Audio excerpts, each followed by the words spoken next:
2 minutes and 58 seconds of a black screen.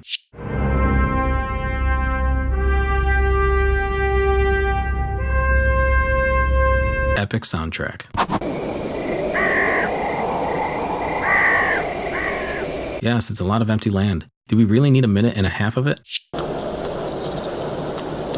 3 minutes and 40 seconds of nothing but ape shenanigans. You know the rules. 1 point off for every 10 seconds of my time wasted, so that's 22 points off.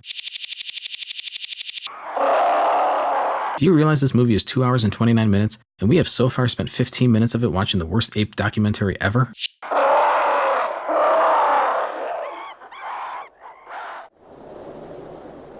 Bone gets thrown in the air, and on its way down, we randomly cut to a spaceship. Most confusing transition ever, but at least we're finally getting to see some space in this space movie.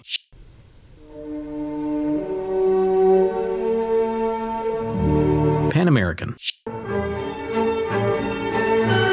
Grip shoes? Is this really a more practical way of moving around than just floating? Also, you wouldn't be stumbling like this if you were in a zero-G environment. This guy looks like he just watched the first 15 minutes of the movie.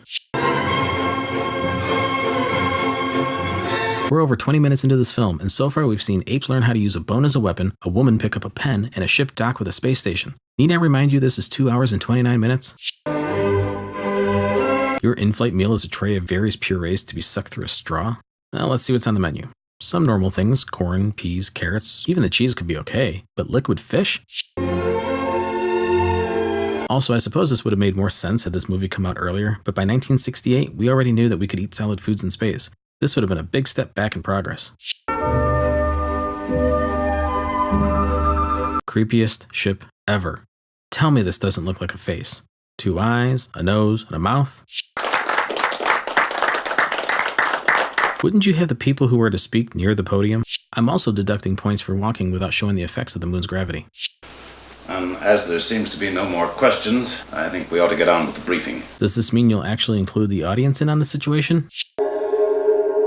Every ship we've seen so far has traditional-looking rocket nozzles, yet I haven't seen one ship use any type of propulsion.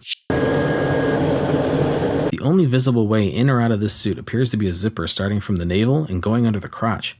I can't even begin to imagine how they would get in and out of this. So they have sandwiches on the moon, yet nothing but baby food trays on the ship that brought him here? Okay, so the same black rectangle that appeared during the ape scene has appeared here. I really hope there might be some explanation for the ape scene. By the way, I'm knocking another 10 points off for the time I have so far spent listening to Requiem, which I think is fair given how much more of this I have to endure.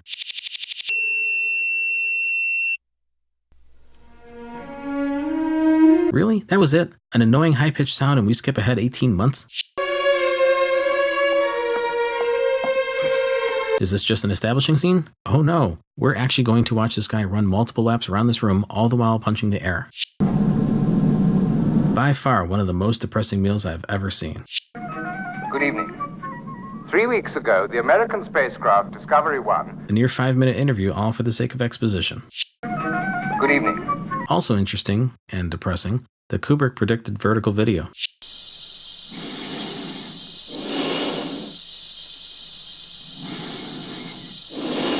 6 minutes and 24 seconds of nothing but listening to Dave breathe.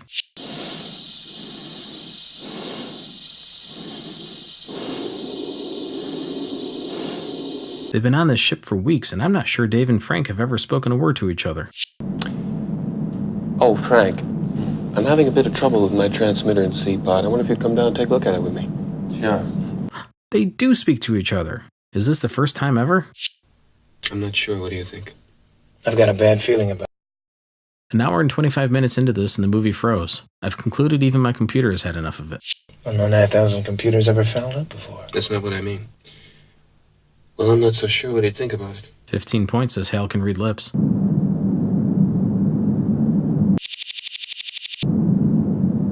Intermission. Another 2.5 minutes of complete darkness? Ah, so now I get to listen to Frank breathe for a couple minutes. Okay, I get it. Hal is taking over and killing off the crew. Can we please give it a rest with the sound effects? Open the pod bay doors, Hal. I'm sorry, Dave. I'm afraid I can't do that. If there was no intention of letting them back in, why did you even allow him to rescue Frank and come back with him? Wouldn't it have been quicker just to open the pod door since Dave is without his helmet? Although you can survive the vacuum of space for a brief period of time, he would need to exhale before being exposed, not inhale.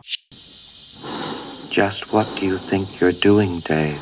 Dave, I really think I'm entitled to an answer to that question. Entitled to an answer? You've killed 4 crew members and wouldn't let Dave back on the ship. That's quite the malfunction to believe you're entitled to an answer.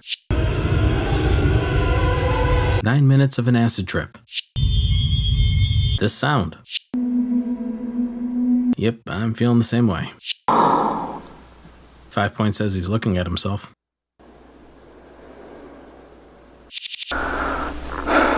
An accurate depiction of how much time it feels has passed since the beginning of this movie.